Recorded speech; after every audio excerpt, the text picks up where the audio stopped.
p.m. in the nation's capital. The name of this show is News Views. My name is Garland Nixon, and I'm on every Friday from 6 to 7 p.m. That's the time, and I have a good time, and hopefully you will be part of my show every week. You will be a part of the family. All right. Plenty to talk about as always, but what I want to do, as you know, if you know anything about Garland, I am an independent. I was a Democrat. I believed in the Democratic Party up until 2016. Well, let's just say I had my doubts. Okay, I was starting to have my doubts in 2016. There was some, I was a big Bernie fan, and I liked Bernie, and I really thought that Bernie Sanders was going to get a fair shot. And when he didn't get a fair shot, I lost all interest in party politics. I felt like, hey, this ain't a democracy if, we can't choose who gets to run in the general election. So, that being said, I became an independent. That's where I am today, which brings me to my guest, a good friend of mine, a brilliant guy by the name of Teddy Fikre. Teddy, welcome to WPFW News Views. What's going on, Garland? How's everything going? Everything's going just wonderful. Here's my question, Teddy. Let's start here, because the reason I have you on here is because you're running for Congress as an independent, and I think that's an admirable thing. And, believe it or not, there was a time when I would just say to you, you're running as an independent, why waste your time? Now, right. Looking at the way we've got what people call the uniparty, I think to myself, we need people to run as an independent. We need some options. So let's start with this. Where are you running? So I'm running in Virginia's 8th Congressional District, which is Alexandria, Arlington, and Fairfax, Southern Fairfax. And so to answer the question about, why is it that when people say, are you waiting to vote by voting for an independent? The answer for me is very simple. Voting for the same two parties. And let me ask you this, Teddy. Make sure you have your mouth very close to the receiver, because you're getting a little muffled at times and sometimes. So make sure your mouth's real close to the seats, because sometimes it's a little harder with a phone to get a clear signal. But okay, go ahead.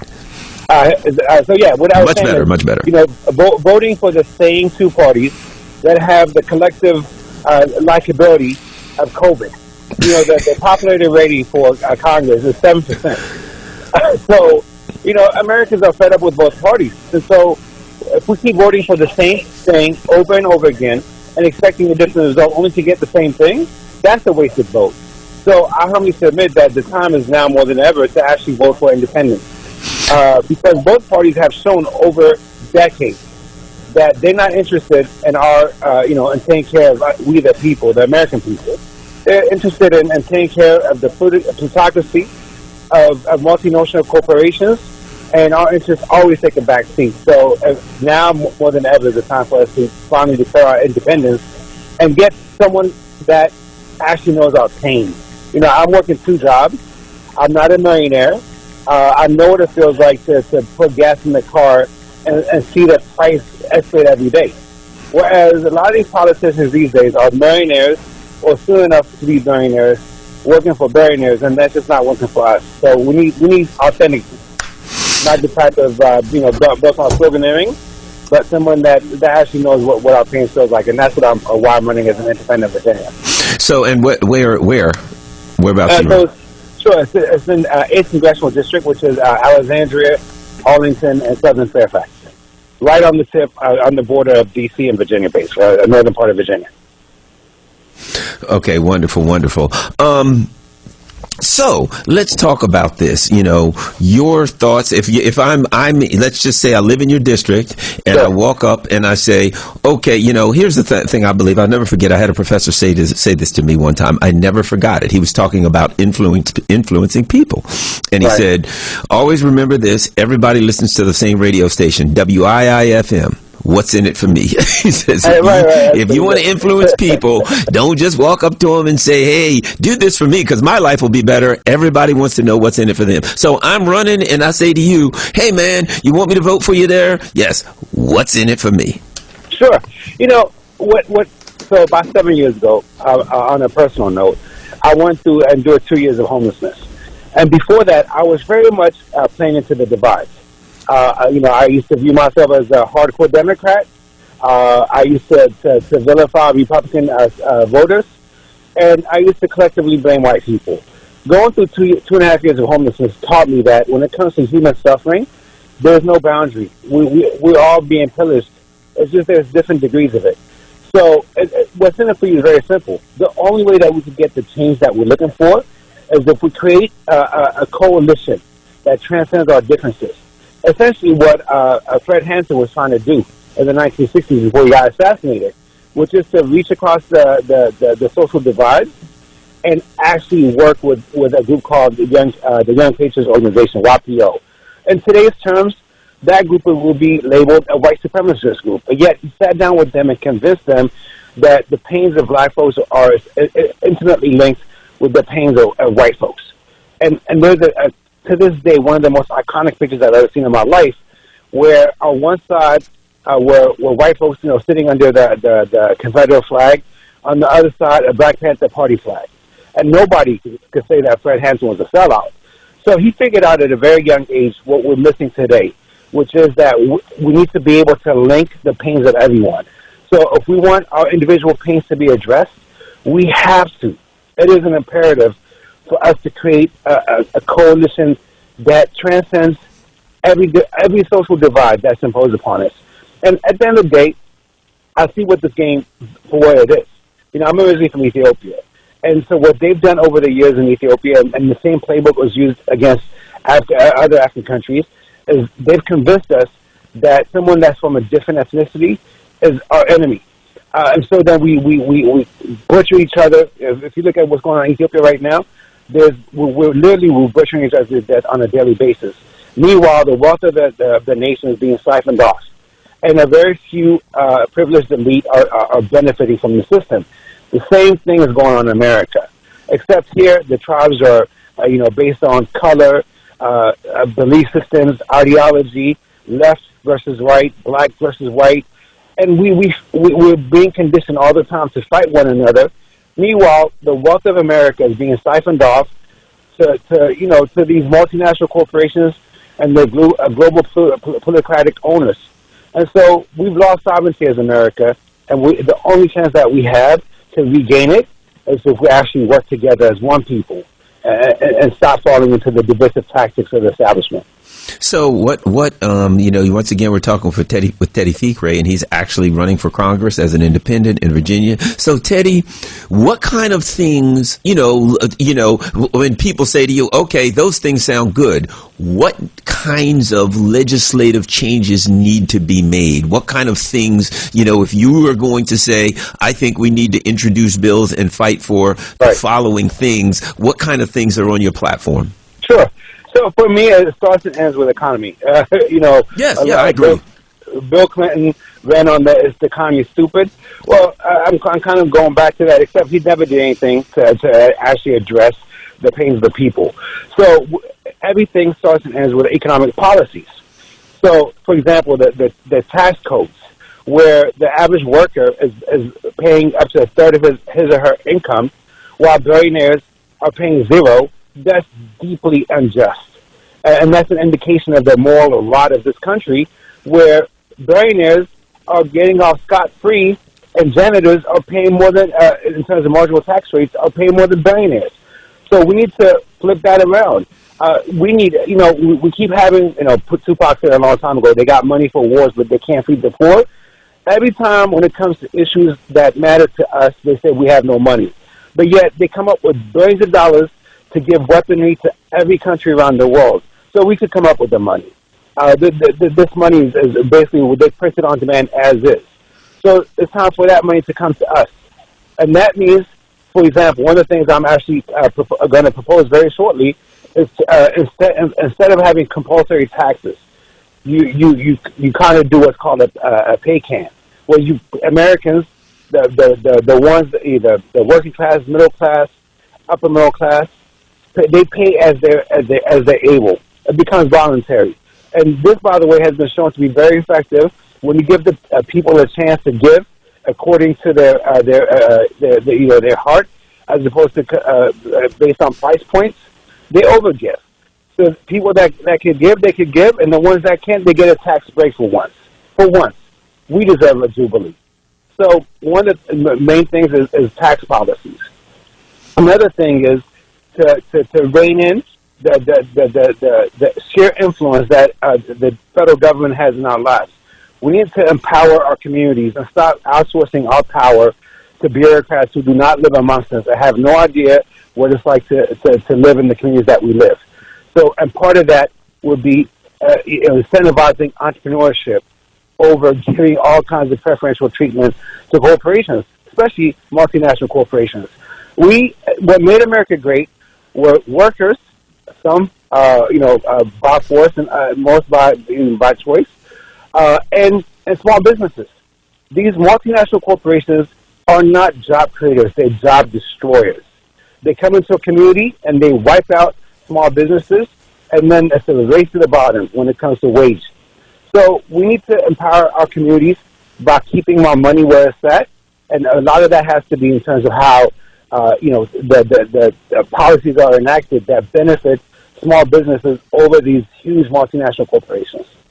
And once again, we're talking with Teddy Fikre. He's running for what district are you running for Congress? It's in the 8th Congressional District, which is Alexandria, Arlington, and Southern Fairfax. Now, I'm not going to ask you to get into specifics, but if I said to you, okay, what if Teddy Fikre, you're president tomorrow, what's your foreign policy? So, essentially it boils down to this. Follow the advice that George Washington gave, which is stop being the police of the world. We've been in continuous state of wars for over 50 years, and what has that given us? Other than homeless veterans everywhere, suicide rates amongst veterans that's skyrocketing. I believe there's a veteran that commits suicide every 20 minutes. I'm in D.C. right now, and the sheer number of homeless veterans is astounding. So instead of giving more and more money to these the military-industrial complex, we're really now as military financial government complex. That's one of the things, by the way. Eisenhower, when he gave that speech, there's one thing that he wanted to include, which was the military-industrial government complex, and he was advised not to do that.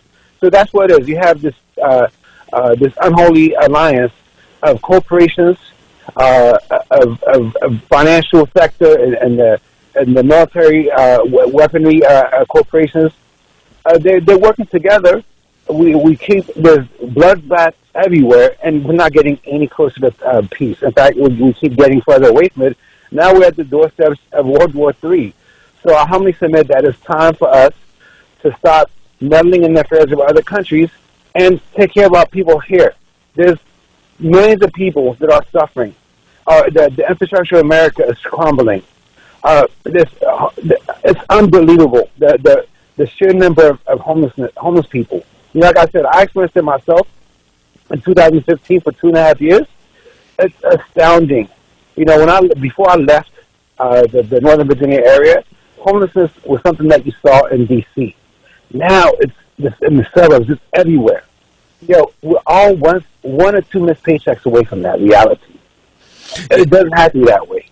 Yeah, let me ask you this, because I'll throw a couple of things out that people are concerned. We're talking with Teddy Fikre. He's running for Congress as an independent in the 8th District in Virginia. So people's concerns today, two of them: gas prices, food prices, inflation. So the things that I've looked online and I see some very wealthy people. Well, hey, we can afford to pay high gas prices for this reason or that reason or whatever. And I'm thinking, well, you're not filling up your limo anyway.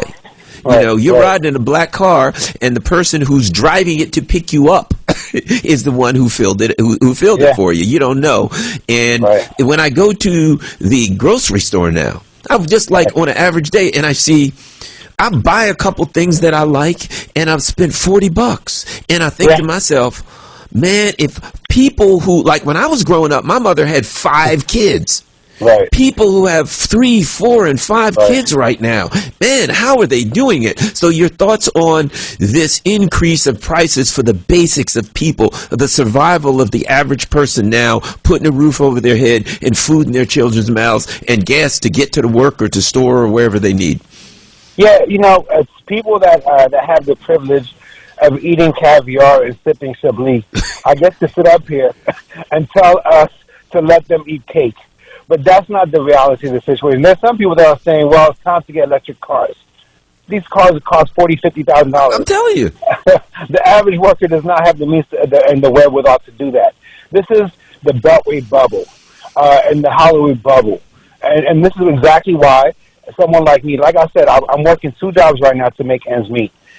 You know, Congress, the lower house of Congress, the House of Representatives, was supposed to be people like me, not millionaires working for billionaires. Now, to your point about these runaway costs of everything, of goods and services, it's very easy. The solution is not that difficult. When you have, on a global scale, consolidation, monopolization of marketplaces by a few companies, then they have no competition. Then they can, jack up the prices. The only thing that could, drive down the cost of goods and services is competition. When companies have to compete with one another, actually there's 2 benefits. One, it increases the competition for workers, which means by derivative, the price of labor goes up. We're able to make more money, and by extension, the cost of goods, whether it's commodities like gas, food stuff, whatever it is, that ends up going down. The more you have, you essentially have a handful of corporations, for example, that monopolize the food industry. The poultry industry, I think, only has one or two companies have more than 80% market share. That is suicide. Monsanto, look how much power that they have. Yes. So again, it goes down to reining in the influence that these multinational corporations have, and part of that is decentralized government and decentralized corporations. Small businesses are good for America. So, when it comes to the imposition that the federal government has in our lives, the lesser the better. And so when you explain it this way, and if I told people that I'm either a Democrat or Republican, before they even listen, they dismiss it. But when I tell them I'm independent, and then I actually explain why we need to decentralize, why we need to retain more of our money locally, why we need to retain more of our power and decision making locally, they listen, they get it, because nobody is happy with the status quo. So the answer: decentralize and stop letting these few companies have such a level of monopoly on every aspect of our lives. So let me throw something also at you. Throwing stuff at you. You're a politician, so you know what's coming. Okay.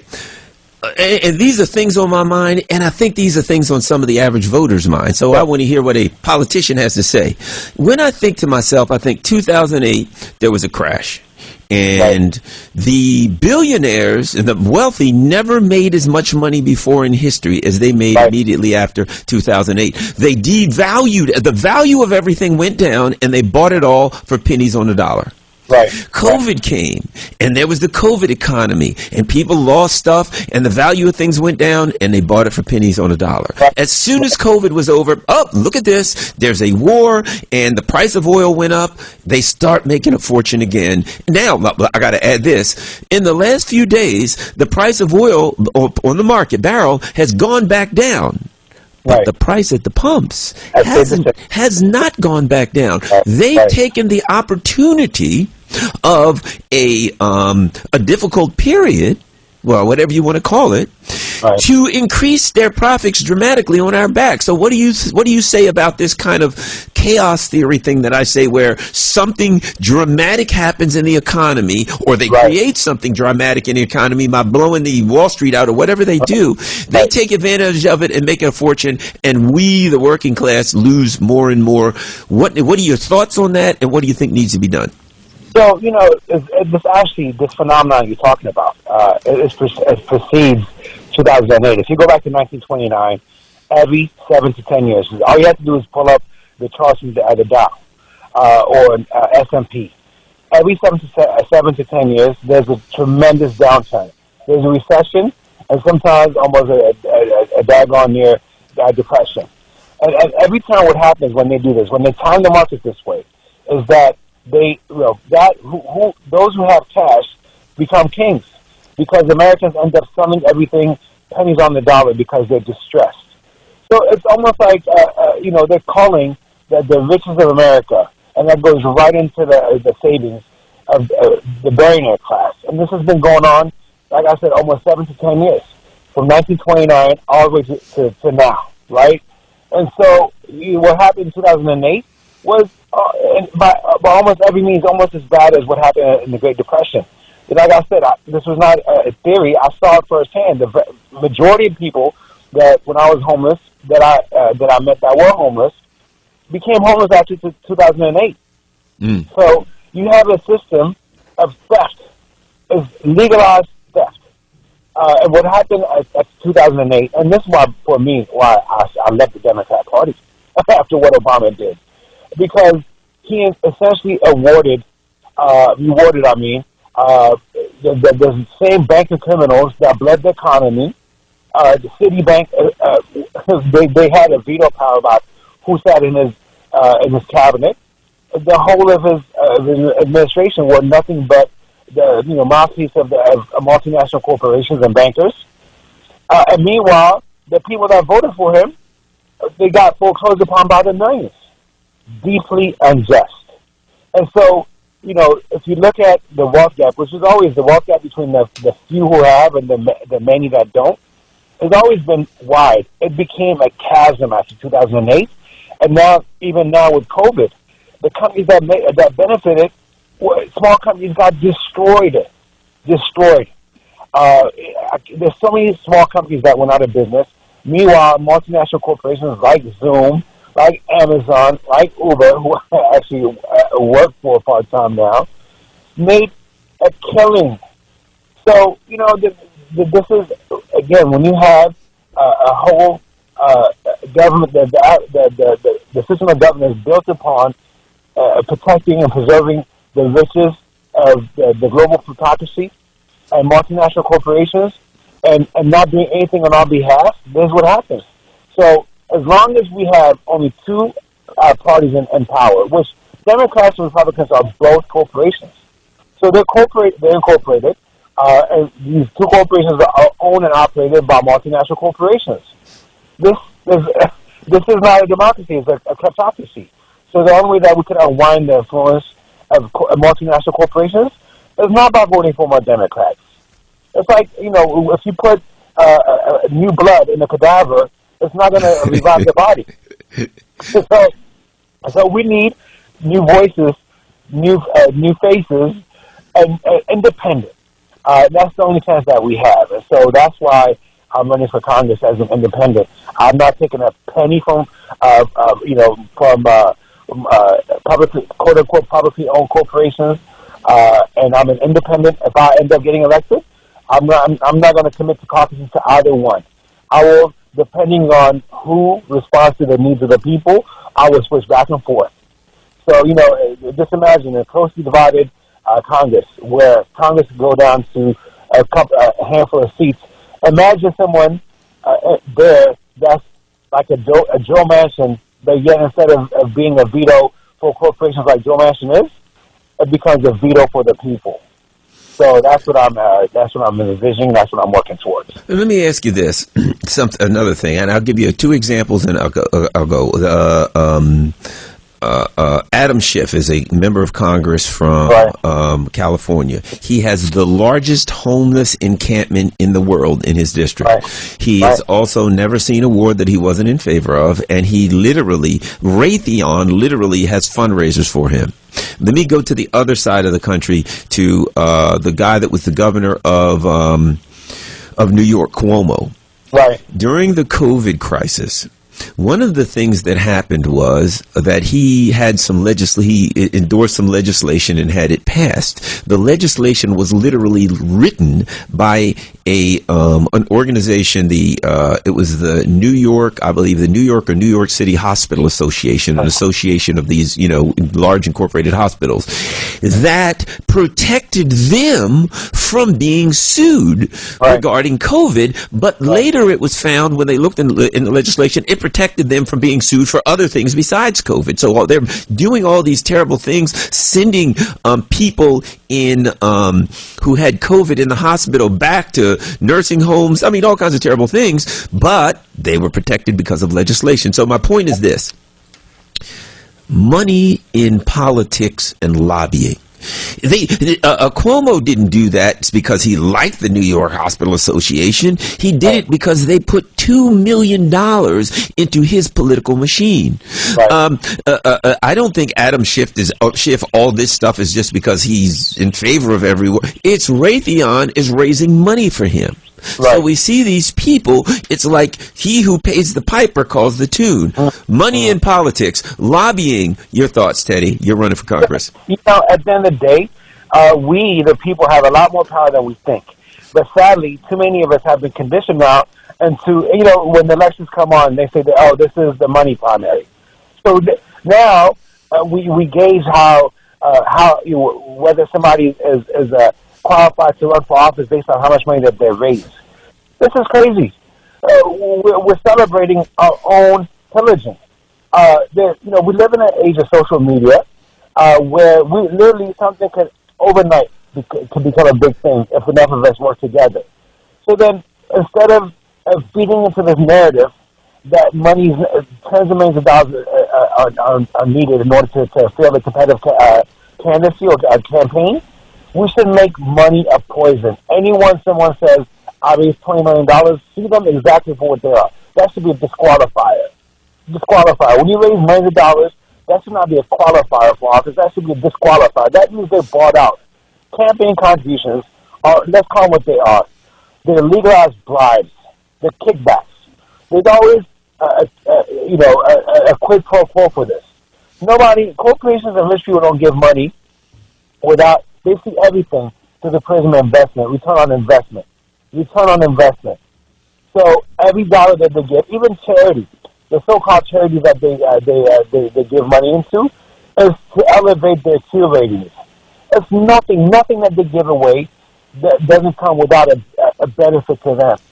So if the benefits are bearing it, you best believe it does not benefit us.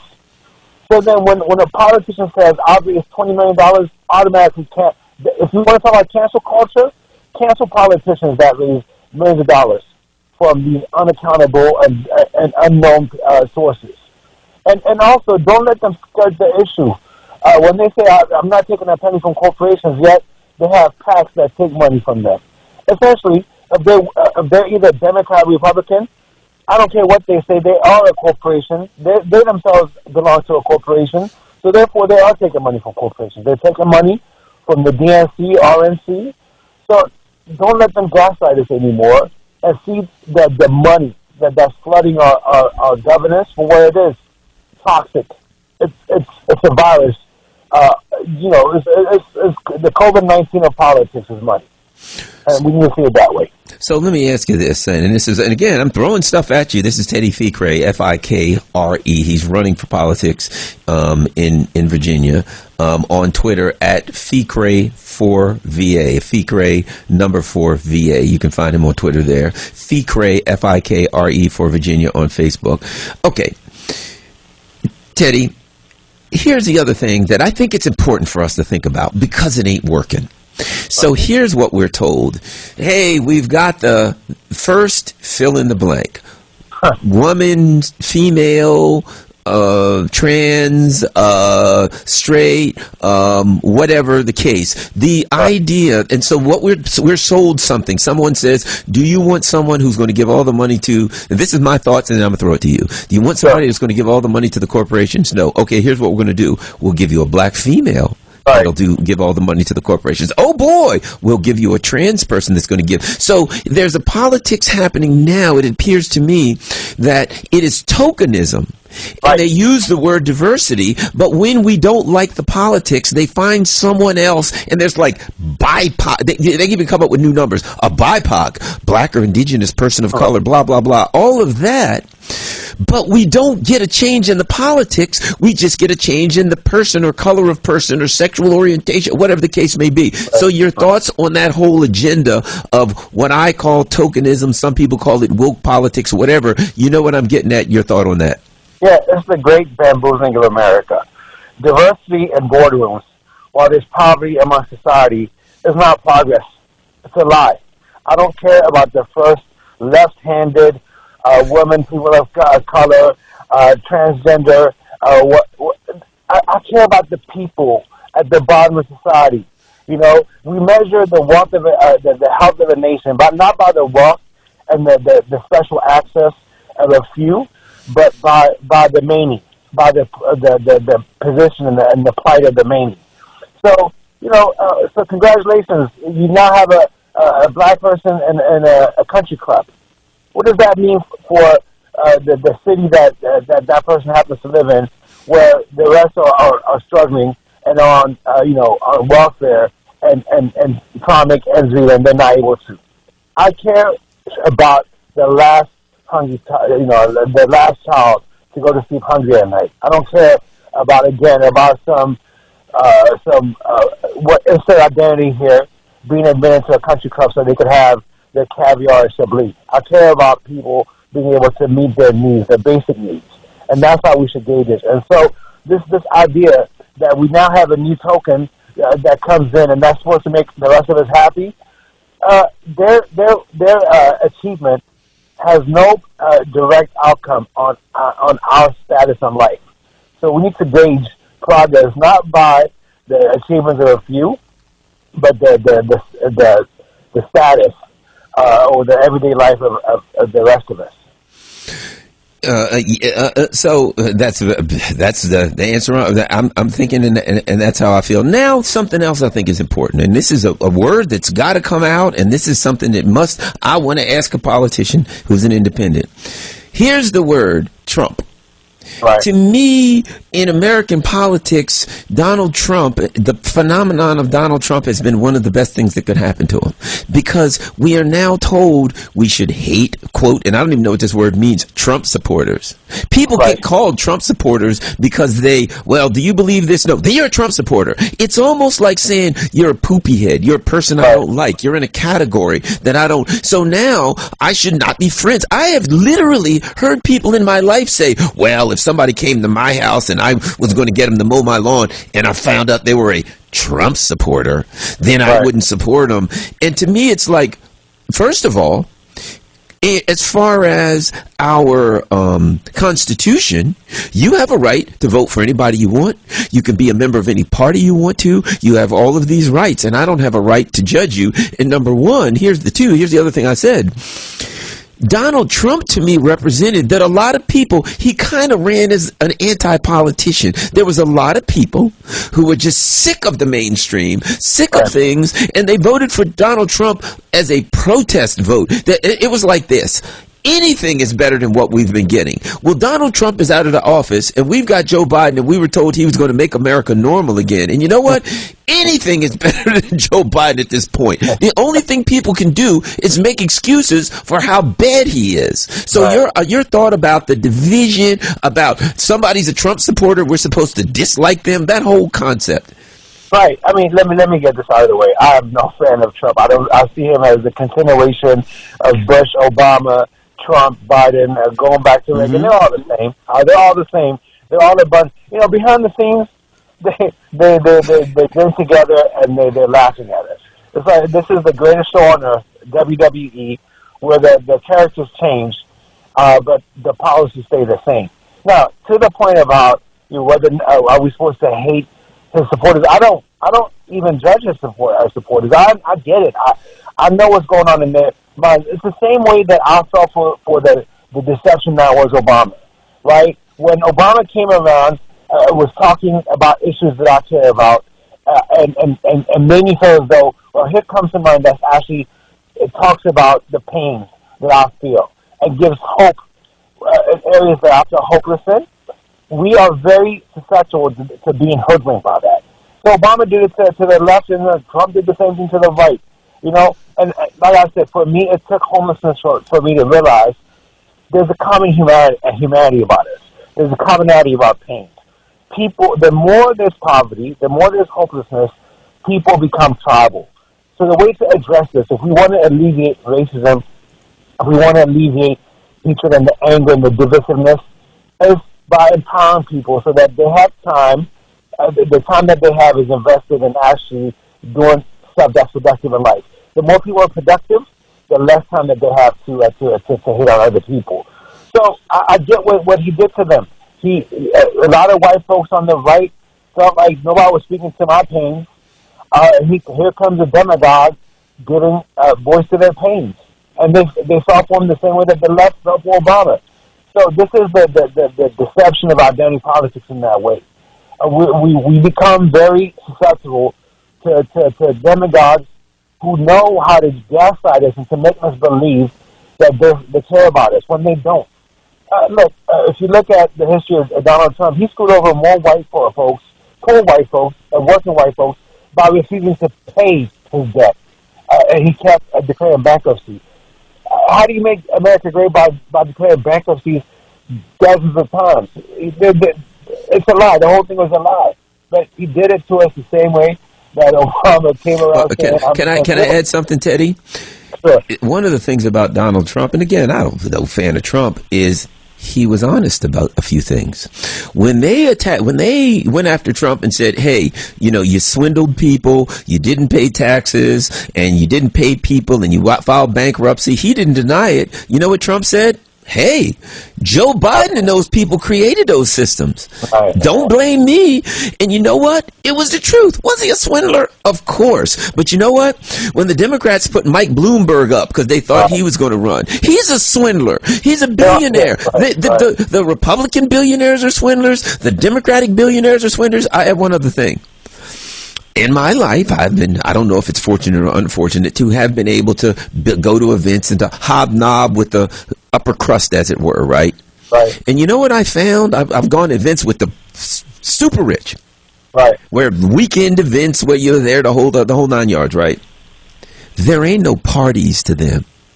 There wasn't Democrats and Republicans there. They see themselves by class. They see themselves in a group. You know what? If someone in the lower class does it, they'll say, you're a socialist, you're a communist, and you're dividing people by class. The wealthy see a class.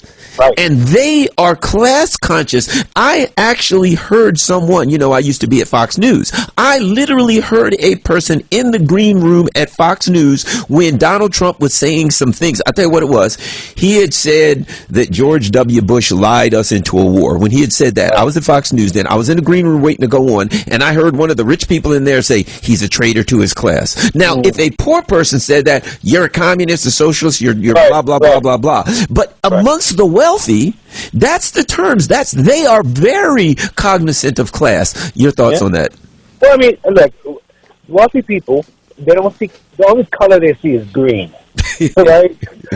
So they care about protecting their money, and they will go with whoever's going to preserve their money.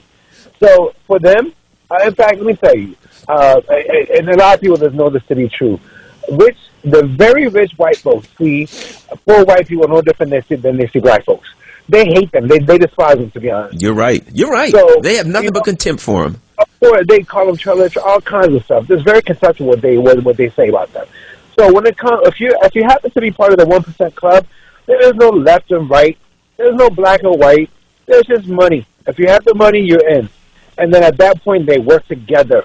They work. Here's the difference between, and I hate to feed into the expressions then, but the reality of the situation is this.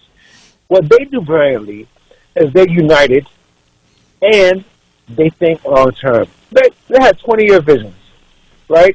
So people that think 20-year increments will always defeat people that think day to day. They act, we react. So we need leadership that will head to D.C. and say, I'm not going to fall for this BS anymore. I'm going to speak about the issues that matter and speak against the way that we're being divided and bring awareness to the corruption that's taking place in D.C. And I'm sorry to say, you will never get that from Bernie. You will never get that from AOC. You will never get that from Cruz. They're actors. They're paid actors. They're essentially what they call sheepdog. They're sheepdogging us, and they're a mixture of sheepdog with gaslight. Gaslighters. Gaslighters. That's what they are. And so we need to stop falling for this. Once again, we're talking with Teddy Fikre. He's actually running for Congress as an independent in Virginia District 8. You can go to Fikre, Fikre, and then the number 4 VA. Fikre 4VA, and that's the number 4, Fikre4VA.com. And he's at Teddy_Fikre on Twitter. I'm with you 100%, Teddy. And you know what's interesting, and that is, not only has our government have contempt for people for the working class. I've been to countries in South America where the person who's in charge of the country, one of them was a bus driver, another one was a farmer, where they were indigenous people who are have been at the lowest rungs of society in those societies, very striated societies, and they move up, and the United States literally overthrows or tries to overthrow the government of countries where some bus driver or farmer becomes president. Not only does the U.S. have contempt, the U.S. system have contempt for the people here who work in those positions. If you go to an actual country where the working class, the working poor, or the poor rise up as a leadership, the U.S. goes in and like the National Endowment for Democracy and the CIA go in and fund all of these things and try to overthrow the government so they can go in and they can seize the resources, the oil or lithium or whatever it is of those countries. Teddy. Yeah, and it's also to eliminate a better alternative, right? Do you really want a country out there that has a bus driver? For example, I guess going back to kind of plugging my campaign, in Congress right now, how many people actually are working and know the pains of the common man and the common woman? Zero. That's it, right? And so, I was, I'm not trying to hesitate because I'm not in this negative campaign or anything like that. But I do believe in accountability. My opponent is uber wealthy, and he made his fortunes during Obama's car reinvestment. That whole act where cars were clunkers and all that kind of stuff. While millions of Americans were becoming homeless. He made his fortunes, and so this is an endemic of the rot of the government that has become, where in order to be accepted into the halls of power, you need to have millions, and so if that's the case, what do they know about our struggles? What does a millionaire know? I remember a long time ago, Bush was asked about the price of milk, and he had no idea, none. But that was, if you remember, also the elder Bush, he went to a grocery store, and he didn't understand the slider thing all over, and it gives you a price, and it beeped, and he didn't know what it meant. You know why? Because that's what the cooks do. That's what the help does. You go in, and they have your food prepared, and it's waiting for you. The idea of the concept of shopping wasn't there. So their idea about prices going up, I still remember during COVID, during the lockdowns, Nancy Pelosi, I'm sure people know what I'm going to say, they showed her, and she was at home opening these refrigerators that were $12,000 each, showing this ice cream that was $12 a pint. Saying, yes, it's wonderful, and you can order this, and they'll bring it, and it can be delivered. Well, you know what? If you can afford a $12,000 refrigerator, you really ain't got a whole lot of worries. So the bottom line is they are out of... They're not even on the same planet as us. Look, let me kind of dial it back. I know I could get very passionate about these things, but it behooves the very rich to kind of be a little more humble and ensure that the wealth is being shared, because we're nearing the disparity of the French Revolution, where that book A Tale of Two Cities. Yes, that was about Paris, where you have one Paris for the aristocracy, and then you have another Paris for the poor, who were almost all Parisians back then. And you know how that ended? Not very well. And I'm not trying to make any type of veiled threats here. I don't believe in a revolution of violence. That always devolves into the same violence that it gave birth to. You know? But at the end of the day, though, people, when they get pushed and pushed and pushed, at some point, hopelessness breeds violence. And so, you know, America is edging towards that level of strife on a monthly basis. I mean, there's people talking about the 2022 election or 2024 election to give rise to civil war. This would have been dismissed as conspiracy theory. Let me ask you this as a comment on this, and I may give you my thoughts.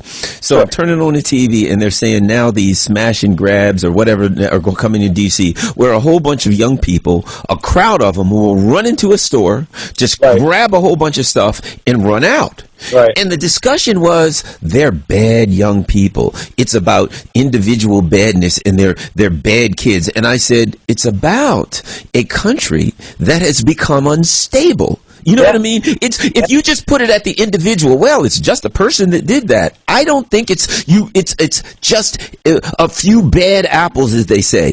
I think you got a rotten orchard. The country, when people are running in stores in crowds, grabbing stuff out of desperation, and might I add this, they believe they live in a lawless society. When you see the leaders of your country who don't care about the law, then ultimately the people who are at the bottom will stop caring about the law also. And this is an unstable, lawless society that it's becoming, and it's not going to get better with this level of instability. Your thoughts?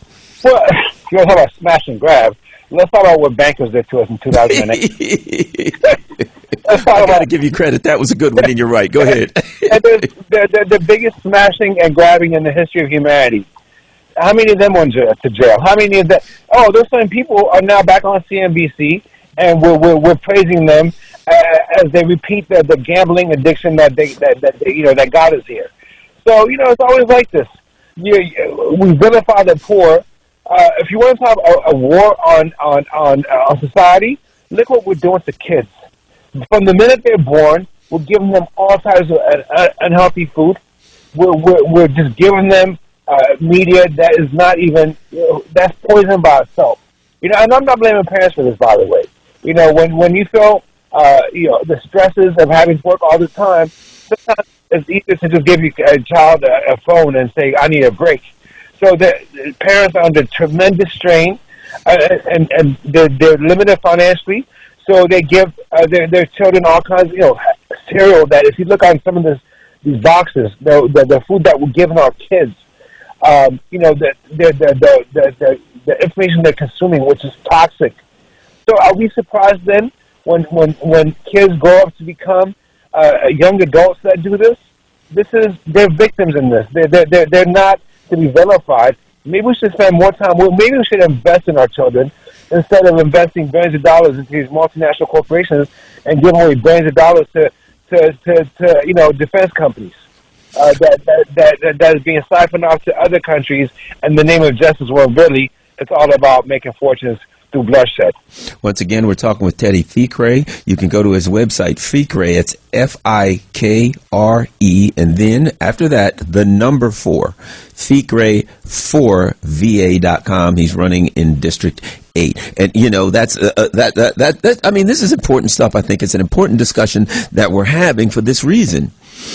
Because the politicians that we live in, and I'm glad you're running into that we have in America, the politicians that we have, and I'm glad you mentioned, like a AOC or some of these people who come out and say all the right things, right? But here's the issue I have.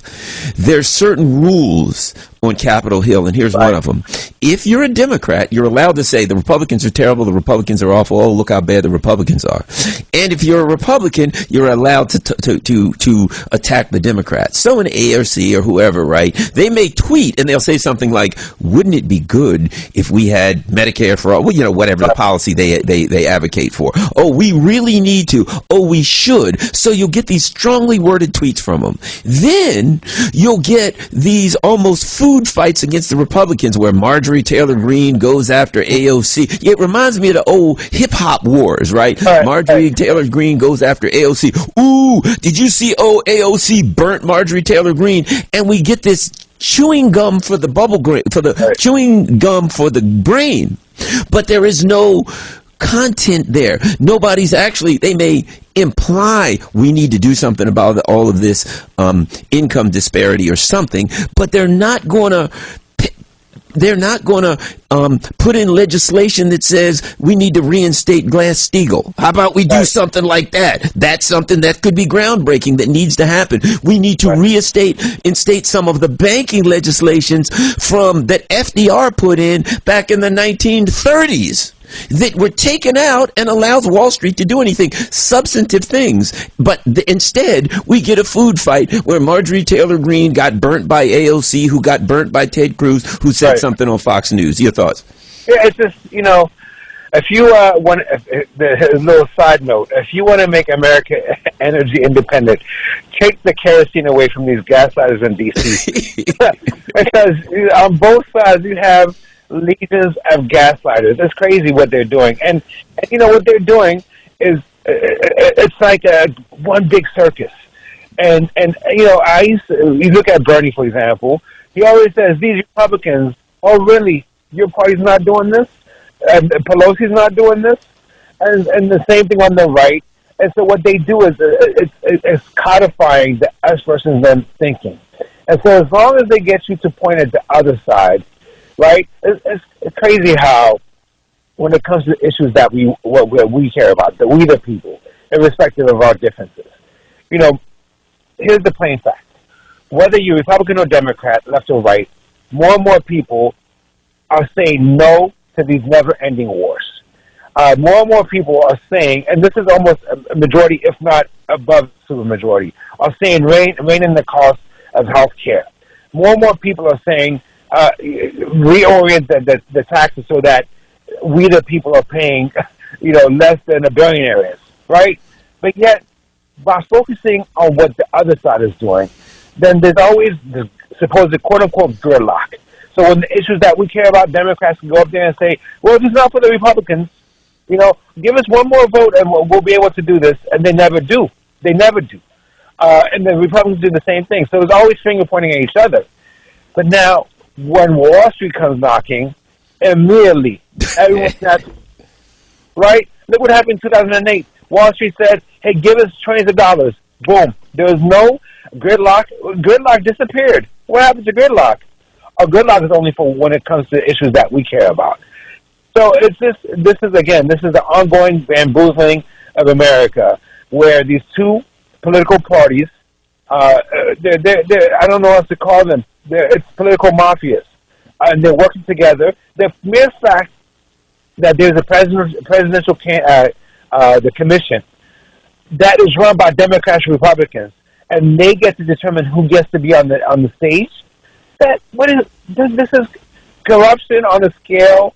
I can't think of it. I'm a fan of history. I can't think of another country that has this level of corruption, except by using euphemisms and marketing and calling graft and bribery campaign contributions. We normalize what is very abnormal. So we need to, if we have any shot of unwinding this, again, we have to elect independent, truly independent people into the. Let's start with the House. Get one person that can do this. And then this movement will grow. And so that's what I'm banking on. That's why I'm running for Congress. Well, let me add this, and I've always said this. If you look at parliamentary systems, sometimes you'll see a party that only has 5 or 6 people in it, but the party with the most people need those 5 or 6 people in order to have a ruling coalition. In the Senate, oftentimes it's 50 to 50, 49 to 51. If you had 3 truly independents, we got fake independents, but they're with a party. If you had 3 truly independents just 3 in the Senate, they could decide which party is the ruling party. Right. Those 3 independents could go to both of the parties and say, all right, let me give you a list. Here's 10 things I want. Whichever side gives me the most, we go with you and you rule. And if you cross us up, and we want ours first, we don't want ours last. You know, like Malcolm X said, we send you there, we put you first, you put us last. If there was three independents, they could say, here's some things we want. The first legislation that will be passed are these. After you pass those, then we'll stay with you and you'll be the ruling party. So we don't need 49 or 50 independents. We need 2 or 3 in the Senate, and it makes a difference. It does.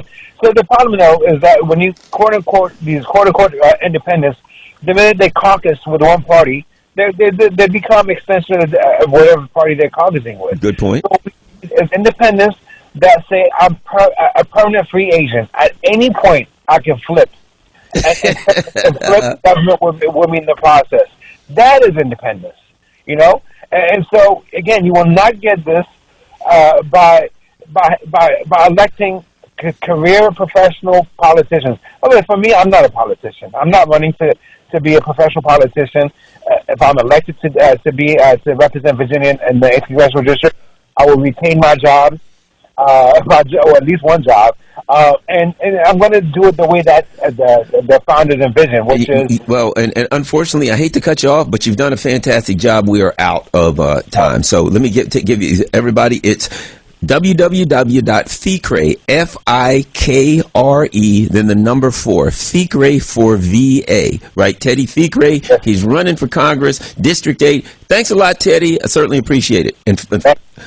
All right, my friend Teddy. Thank you. At Garland Nixon on Twitter, Garland.Nixon on Instagram, garlandn@gmail.com. I want to thank Kalia, did a fantastic job. You know I love my house music. I'm out.